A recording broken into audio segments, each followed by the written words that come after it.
Amados, abramos a Escritura, Salmo de número 116, Salmo de número 116.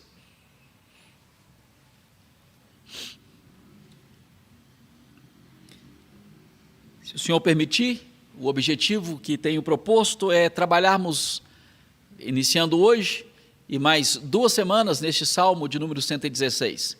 Eu quero dividir o Salmo em 3 assuntos principais, ou 3 tópicos que nós vamos abordar ao longo, então, dos próximos estudos.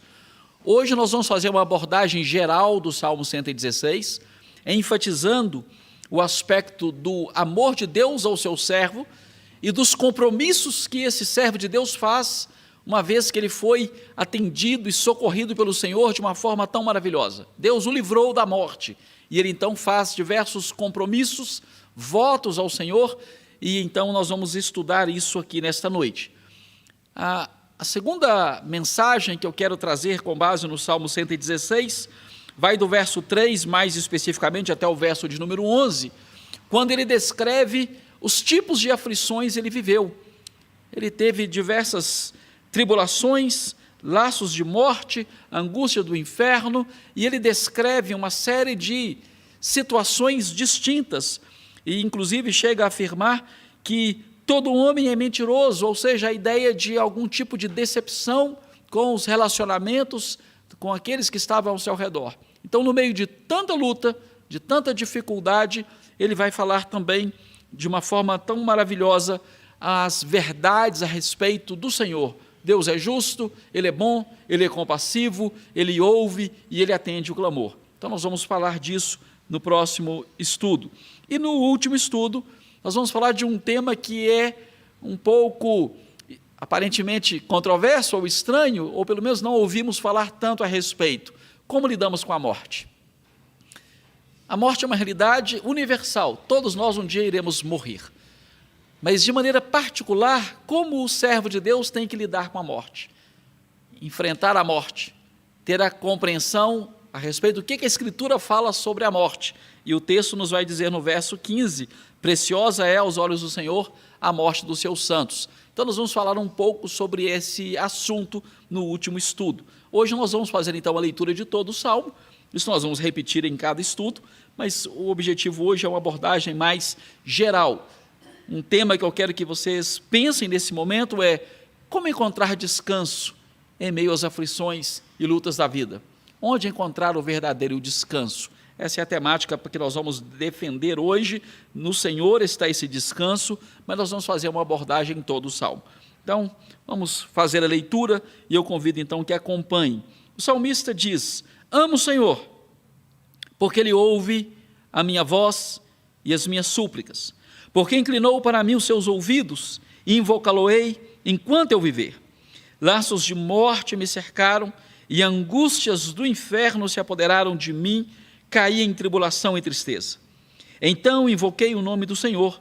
Ó Senhor, livra minha alma. Compassivo e justo é o Senhor. O nosso Deus é misericordioso. O Senhor vela pelos simples. Achava-me prostrado, e Ele me salvou. Volta, minha alma, ao teu sossego, pois o Senhor tem sido generoso para contigo. Pois livraste da morte a minha alma, das lágrimas os meus olhos, da queda os meus pés. Andarei na presença do Senhor na terra dos viventes.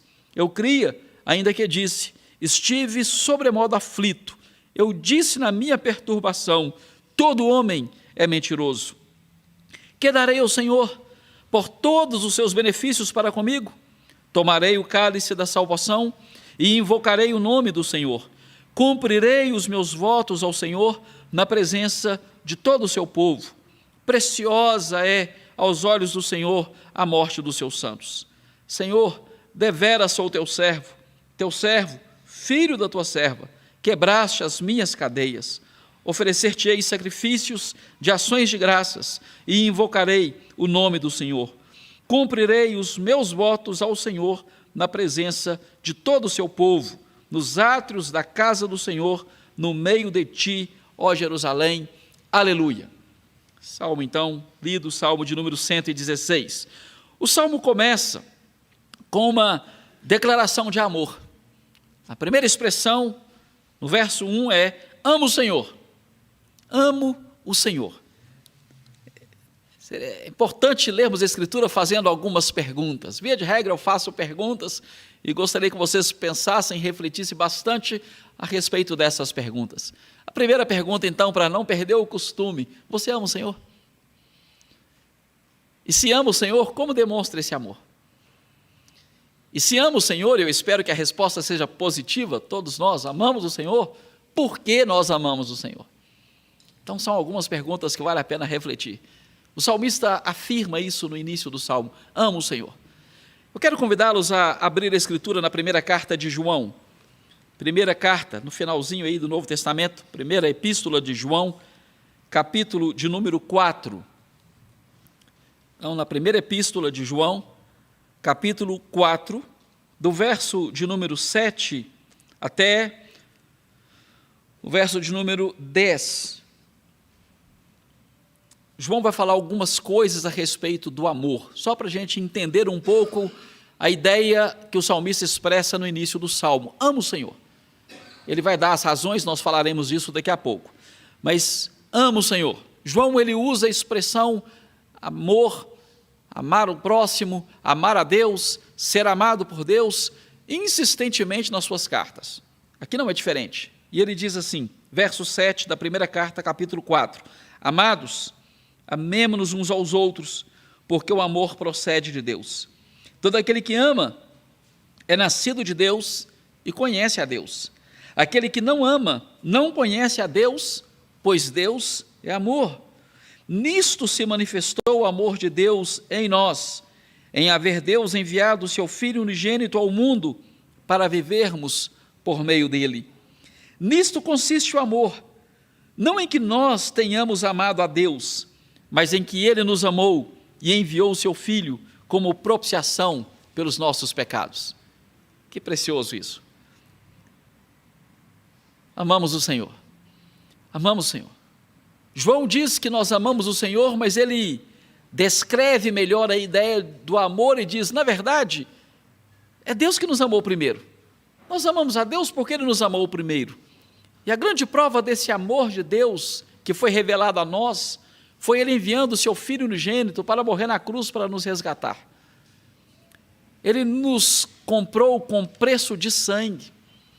Então, nós amamos a Deus. Essa deveria ser a resposta mais natural de todos nós. Nós amamos a Deus. Até aqueles que não conhecem o Senhor deveriam amar a Deus. Porque Deus, na sua graça comum, como fala-se na teologia, na sua bondade, Ele manda o sol sobre o justo e injusto. Ele manda a sua chuva sobre o justo e sobre o injusto. Ele nos dá o ar que respiramos, nos dá a vida, todo dia a provisão, cuida de nós. Portanto, Deus mostra amor de diversas maneiras, de forma mais especial, redentiva, enviando Cristo para morrer na cruz por nós. Mas o salmista ele vai falar de uma outra realidade, de outros aspectos, e ele vai dar razões muito plausíveis do porquê nós devemos amar a Deus e porquê ele amava a Deus. Então vamos voltar para o Salmo, verso 1. Ele diz: amo o Senhor. E por que ele ama o Senhor? Observe na sequência: porque ele ouve a minha voz e as minhas súplicas. Porque inclinou para mim os seus ouvidos. Invocá-lo-ei enquanto eu viver. Primeira parte, eu amo o Senhor. Por quê?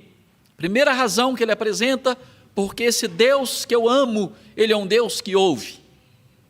E não é apenas um Deus que ouve, Ele é um Deus que inclina os seus ouvidos para ouvir a minha voz.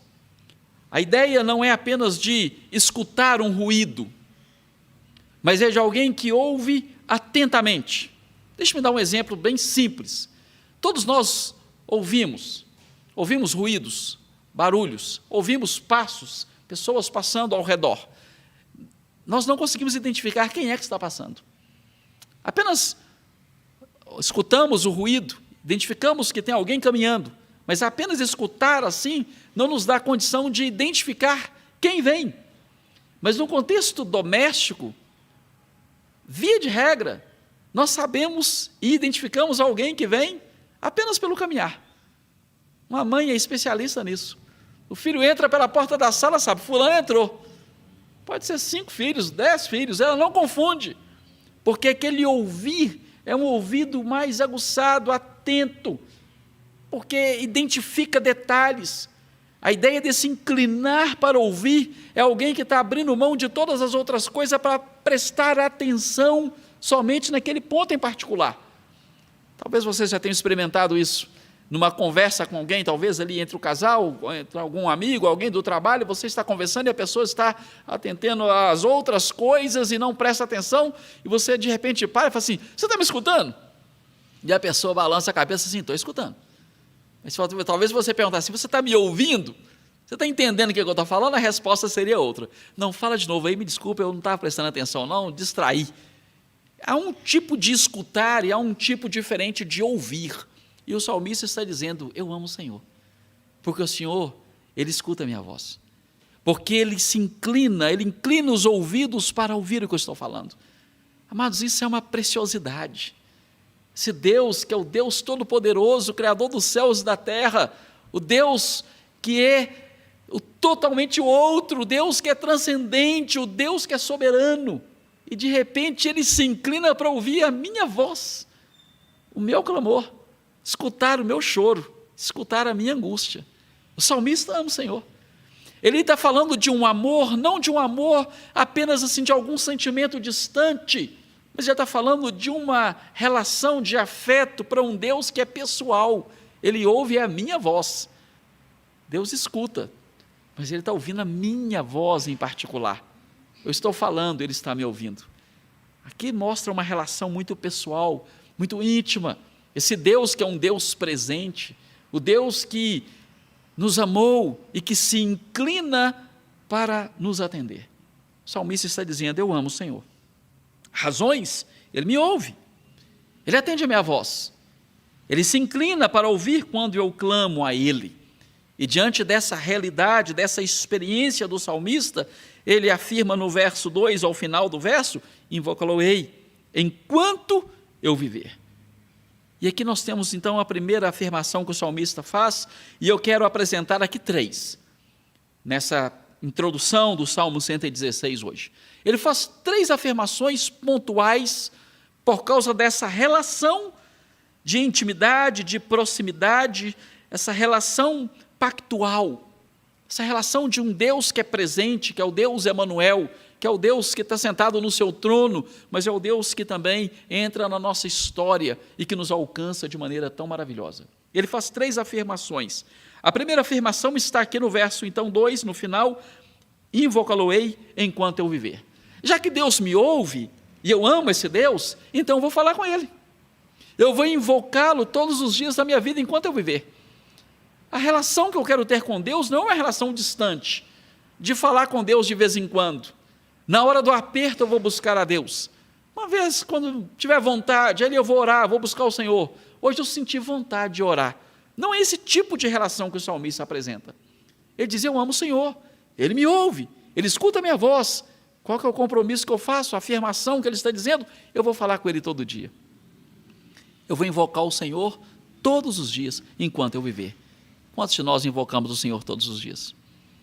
Às vezes começamos os dias já com atividades, com compromissos, com agenda, com correria, com o relógio apertando, o tempo é curto, e às vezes nós passamos o dia sem falar com o Senhor, e ao final do dia estou cansado demais para falar, vou dormir, e aí passou o dia. Às vezes quando foi a última vez mesmo que eu orei? Deixa eu ver se eu lembro aqui, quando foi a última? Como se fosse algo assim, extremamente pesado, difícil, um sacrifício, mas o salmista diz que não. É um diálogo, é um falar com Deus, porque há um amor, há uma relação, há um cuidado. Então quero falar com esse Deus. Eu vou invocar o Senhor todos os dias da minha vida. A segunda afirmação que ele faz está... a primeira afirmação é eu amo o Senhor. A segunda afirmação, eu vou invocar o Senhor. A terceira afirmação está no verso 9. Andarei na presença do Senhor na terra dos viventes. Há um avanço aqui nessa linguagem do salmista, na forma que ele apresenta esse poema. Eu não somente amo, eu faço uma declaração verbal, eu te amo, Senhor, mas Ele também tem prazer em estar na presença dEle, então eu vou falar com Ele todo dia enquanto eu viver. Mas não é apenas falar com Ele e depois, agora Senhor, fica aí, deixa eu cuidar da minha vida, eu vou resolver meus negócios, eu estou apertado demais, já falei com o Senhor, agora deixa eu cuidar de mim mesmo. Mas além de amar o Senhor e falar com o Senhor, Ele diz, eu vou andar na presença dEle todos os dias. Esse Deus que é o Deus presente, que está com você no trabalho, na escola, no momento de lazer, no momento sério da vida, das dificuldades da vida, no sofrimento da vida, Deus está ali. Ele não é um Deus que é seletivo em que momento Ele vai ficar do teu lado. E nós não podemos ter esse capricho de também pensar que somos seletivos. Agora eu estou precisando de Deus. Deus, me acompanha aqui porque eu estou precisando de um guarda-costa. Mas agora a minha vida está muito tranquila, então vou para um lugar que não é muito interessante para o Senhor, não. Então fique em casa, porque agora o negócio é comigo. Então o salmista está dizendo, eu vou andar com o Senhor. Eu vou andar na presença do Senhor na terra dos viventes. Eu amo o Senhor, eu invoco o Senhor, eu vou falar com Ele diariamente, mas eu vou andar na presença dEle. Essa expressão, andar na presença do Senhor, ela é muito importante. A Escritura nos diz, por exemplo, nas cartas de Paulo aos Efésios, a carta aos Colossenses, ele diz que nós devemos ver prudentemente como andais, andar de maneira digna conforme a vossa vocação. A vida cristã ela é dinâmica, não é uma coisa estagnada, não é algo que você faz apenas um dia da semana, um momento do culto, agora eu estou na presença do Senhor. Não, você está na presença dEle toda hora, 24 horas por dia, você anda na presença dEle, todos os dias. Se Ele é o Deus onipresente, Ele está presente em todo lugar. E aí, às vezes, numa forma de oração, de expressão, a gente diz, Senhor, agora eu vou entrar na Tua presença. Bom, e você estava onde antes? Agora nós estamos entrando na presença de Deus. E antes você estava na presença de quem? Ele é o Deus onipresente. O salmista diz, para onde eu me ausentarei da Tua presença? Se vou ao céu, Tu estás. Se vou no mais profundo abismo, lá estás também. Se faço a minha cama lá na alvorada, o Senhor está também. Para onde eu me ausentarei? Não há um lugar sequer, não há, como diz certo teólogo, um átomo sequer em que Deus não possa apontar o dedo e dizer, isso aí também é meu. Deus está presente em todo lugar. Então, o andar na presença de Deus aqui não é como algo seletivo, porque eu estava fora no sentido de que eu não andava com Deus e agora, Deus, eu estou te permitindo chegar perto de mim. Não, é a consciência de que esse Deus, que é o Deus onipresente, mas agora há um prazer de andar com Ele, porque há uma comunhão com Ele. É diferente de andar debaixo da ira de Deus, agora estou andando debaixo do amor de Deus, no cuidado dEle, debaixo dessa graça maravilhosa dEle. O salmista está dizendo, eu vou invocar o Senhor, eu amo o Senhor e eu ando na presença dEle. Diante disso, nós temos então vamos colocar de forma simples, o miolo do Salmo. O miolo do Salmo. Ele começa com a declaração de amor, justifica o porquê ele ama, ele faz afirmações, mas ele mostra um pouco a sua realidade. Sobre isso nós entraremos nos próximos estudos. Mas do verso 3 ao verso de número 11, é muito interessante porque ele faz aqui uma declaração, uma afirmação, ele expõe uma realidade que não é estranha para nós. Pode variar de intensidade, às vezes no momento é mais, outros momentos menos. Mas quem aqui já não teve aflição? Quem aqui já não se viu cercado de tribulações, de angústias na alma? Todos nós, ora mais, ora menos, já estivemos envolvidos em momentos tensos, momentos de grande aflição. E ele diz, laços de morte me cercaram, angústias do inferno se apoderaram de mim, caí em tribulação e tristeza. Amados, é triste ouvir alguns irmãos, às vezes com uma boa intenção, mas de maneira equivocada, dizendo para outros, tentando consolar e dizendo, não, você não pode entrar em tristeza senão, meu irmão, onde está a sua fé?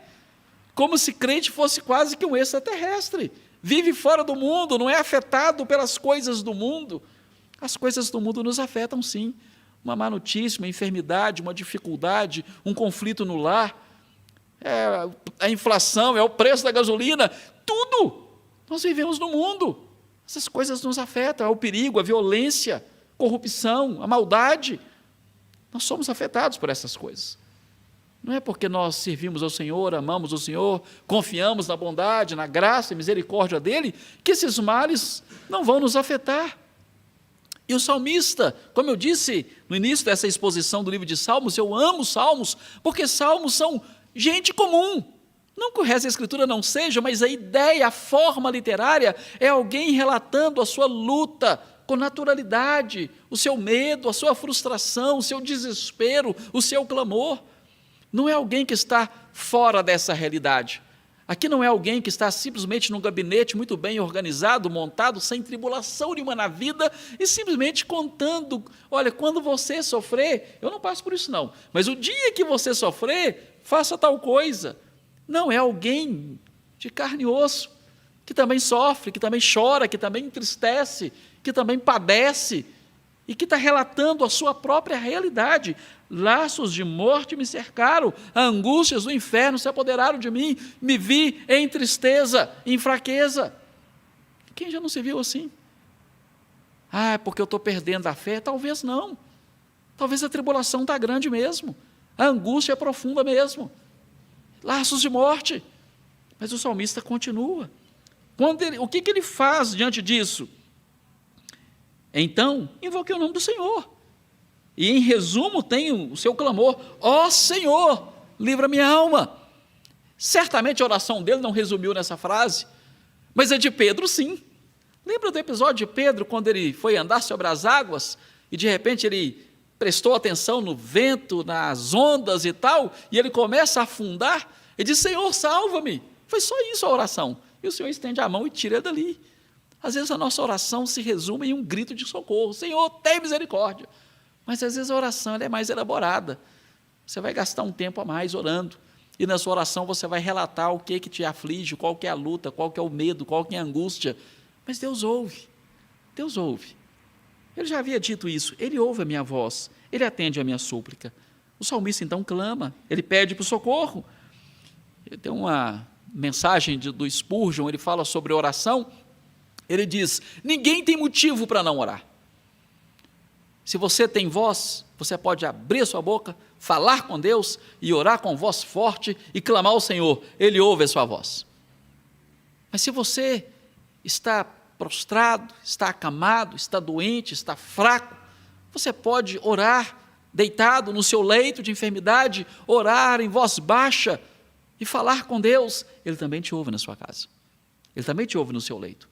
Mas se você está de tal maneira aflito, que não tem nem sequer voz, e a única coisa que sai é gemidos, então gema, porque Deus também é especialista em ouvir os gemidos.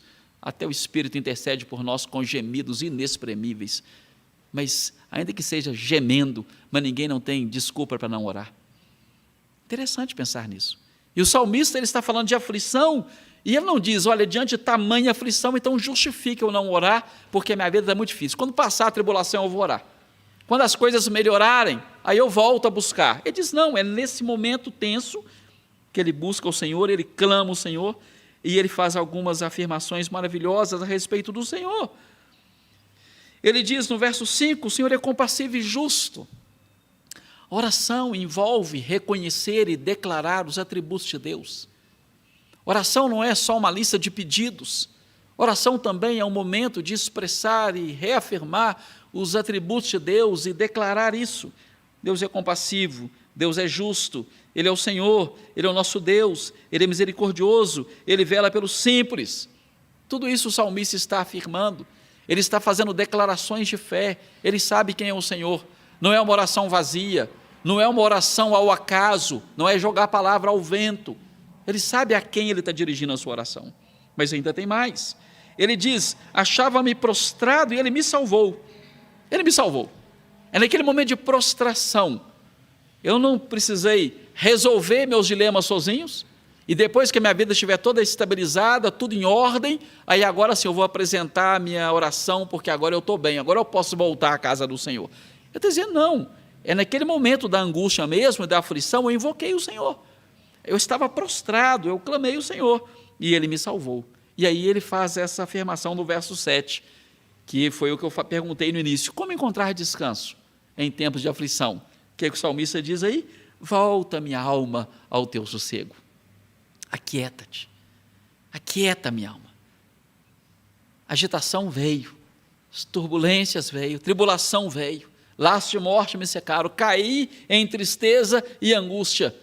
Mas agora que ele apresenta tudo diante do Senhor, ele reafirma a sua confiança nesse Deus que é justo, compassivo, bom, misericordioso, que ouve o clamor do seu servo. Ele diz: Senhor, minha alma, descansa, volta ao teu sossego. Já passou a tormenta, já passou, volta ao sossego, volta ao descanso. Deus já cuidou de tudo. Importante ter essa compreensão. Mas o salmista continua: pois o Senhor tem sido generoso para contigo, então posso descansar.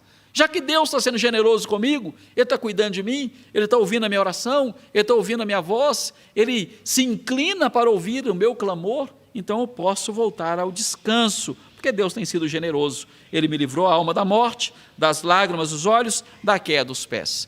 Nós vamos entrar nisso na próxima semana. Mas eu quero mostrar o que diz aqui no verso de número 10. Há uma transição muito importante aqui.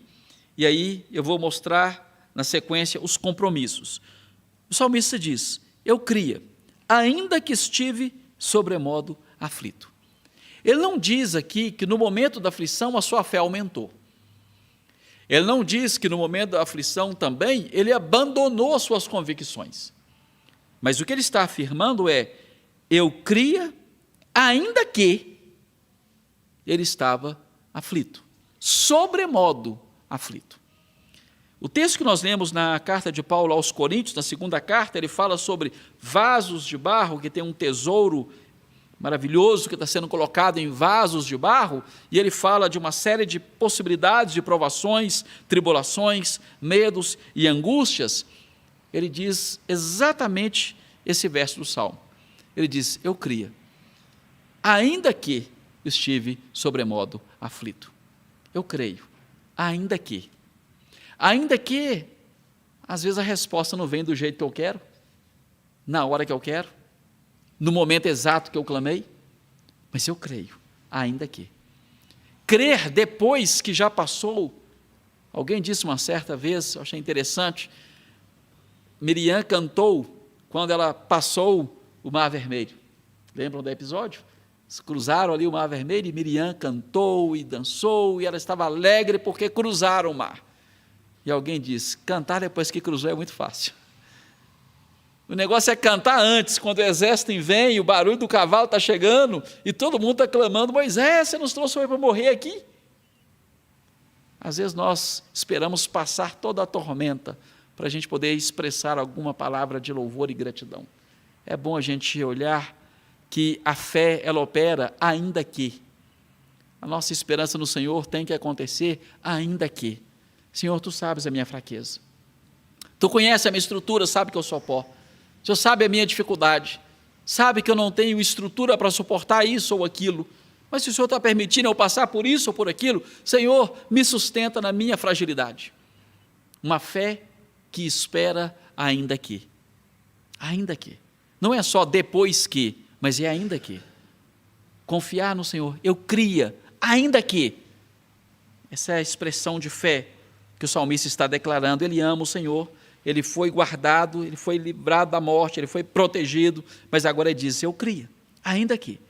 Agora, ele faz uma pergunta, e eu quero aqui avançar, por causa do nosso tempo, mas eu gostaria de deixar isso muito claro. Ele já fez afirmações, ele já fez declarações maravilhosas a respeito dos atributos de Deus, mas agora ele faz uma pergunta, no verso de número 12, e ele responde a pergunta com 3 compromissos. E eu gostaria de encerrar, caminhando com vocês aqui em alguns minutos, na pergunta e nos compromissos. E desafiar a cada um a também reavaliar quais compromissos eu e você temos com o Senhor. Quais compromissos temos feito e quais compromissos temos cumprido. Não somente fazer votos, mas quais compromissos de fato temos observado e cumprido. Ele diz: que darei ao Senhor por todos os seus benefícios para comigo? Perceba que a pergunta dele não é: eu vou dar ao Senhor, ou o que darei ao Senhor para receber alguma coisa em troca? O que ele está dizendo é: o que darei ao Senhor por todos os benefícios para comigo? É como que eu já tenho recebido diversos benefícios. E uma vez que eu tenho recebido tanta bondade, tanto cuidado, o que eu posso fazer? Como que eu posso dar ao Senhor alguma coisa? Agradecer ao Senhor, servir ao Senhor. Que darei ao Senhor por todos os seus benefícios para comigo? E ele faz 3 compromissos. Primeiro, tomarei o cálice da salvação, tomarei o cálice da salvação e invocarei o nome do Senhor. Tomarei o cálice da salvação. A ideia é de que ele está participando de um momento solene e agora as ofertas que eram apresentadas no templo, naquele contexto, e agora o ofertante recebia uma porção do sacerdote, daquela oferta que havia sido apresentada, e agora ele participa alegremente com a família daquele momento. Ele está dizendo, eu tomarei o cálice da salvação. Eu tenho motivos para celebrar diante de adoração ao Senhor por tudo que Ele tem feito para comigo. Motivo de gratidão, servir o Senhor, beber o cálice da salvação, invocar o nome do Senhor, ser perseverante na presença do Senhor. O segundo compromisso que o salmista faz aparece no verso de número 14. Cumprirei os meus votos ao Senhor na presença de todo o seu povo. No nosso caso, como igreja presbiteriana, para que alguém seja recebido como membro na igreja, tem a prática da pública profissão de fé. E, de certa forma, são votos que aquela pessoa está fazendo diante de toda a igreja, sendo recebido como membro da igreja. Algumas das perguntas, eu não vou citar todas aqui, você crê nisso? A pessoa afirma, creio. Você crê na Escritura como regra de fé? Creio. Você promete ser fiel às lideranças da igreja, às autoridades da igreja, enquanto elas permanecerem fiel à Escritura? Prometo. Interessante, né? Promessas são feitas, afirmações de fé são feitas publicamente. Interessante que passa-se o tempo, aquelas promessas quase que ficam para o esquecimento. Espero que não seja isso com vocês, mas acontece. Acontece de que às vezes um oficial vai chamar a atenção de algum membro, e o membro diz, mas quem é você para me chamar a atenção?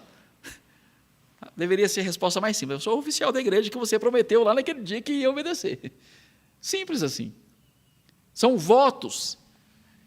Nós não sabemos ao certo em que tipo de voto, ainda que ele vai falar aqui de algumas possibilidades no Salmo, em que momento que ele fez o voto, mas o que ele está afirmando agora, que darei ao Senhor por todos os teus benefícios para comigo, é que eu vou cumprir os meus votos ao Senhor na presença de todo o seu povo.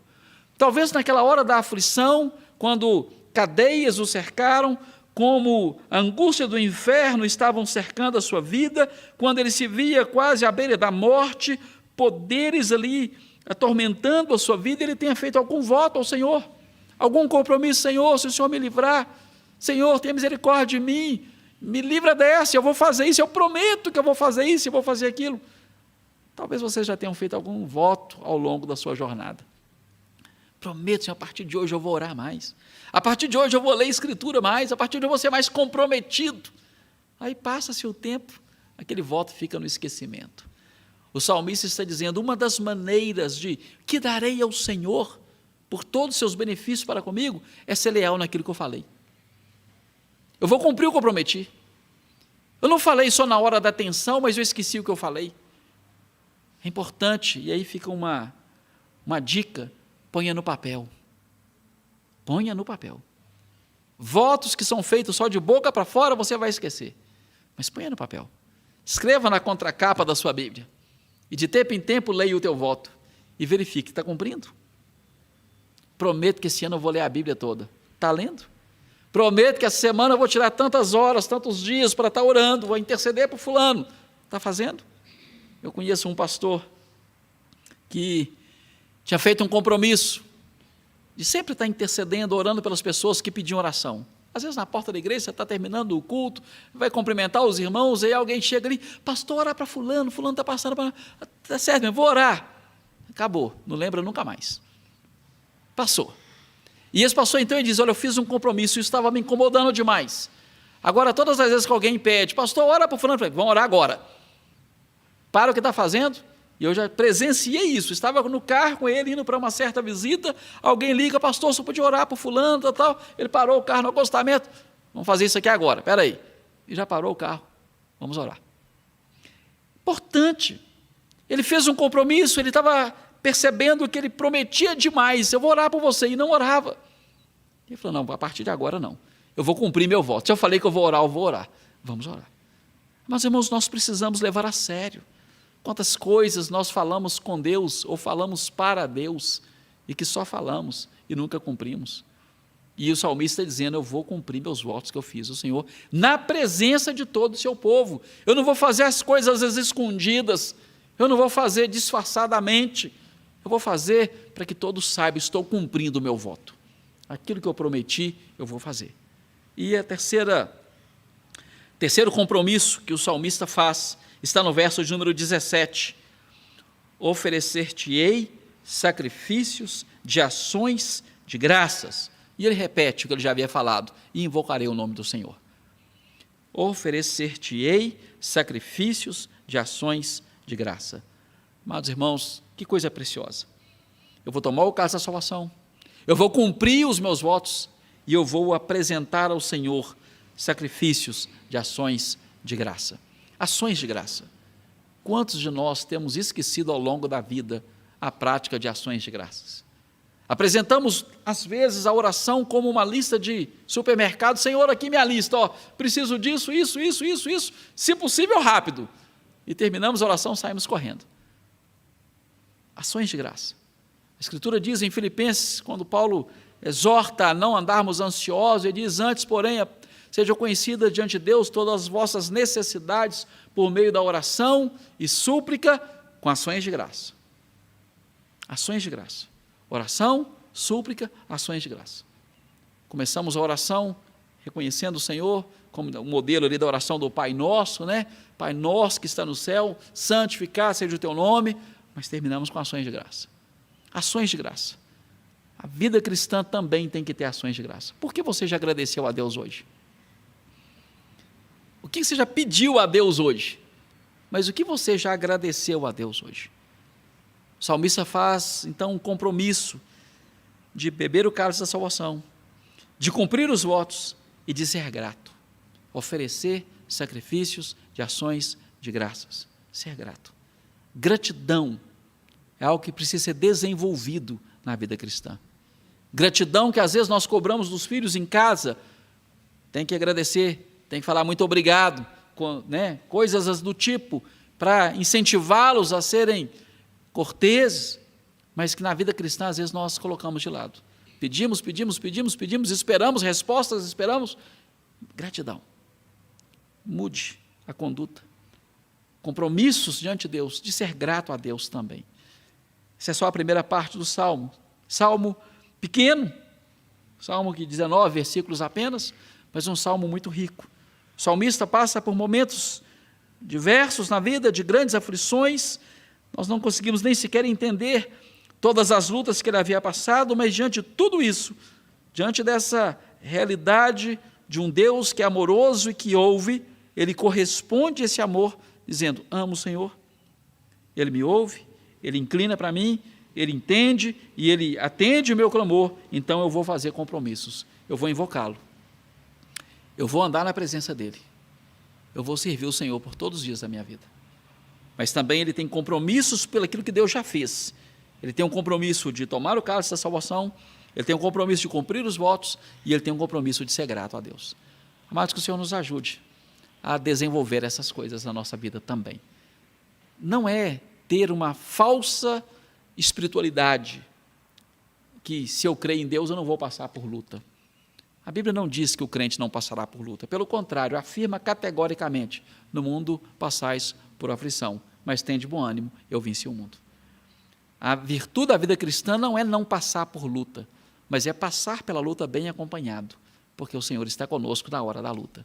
Então nós podemos clamá-lo, podemos agradecê-lo, podemos invocar o seu santo nome. Que o Senhor nos abençoe e nos faça deleitar e aprender tudo isso na sua palavra.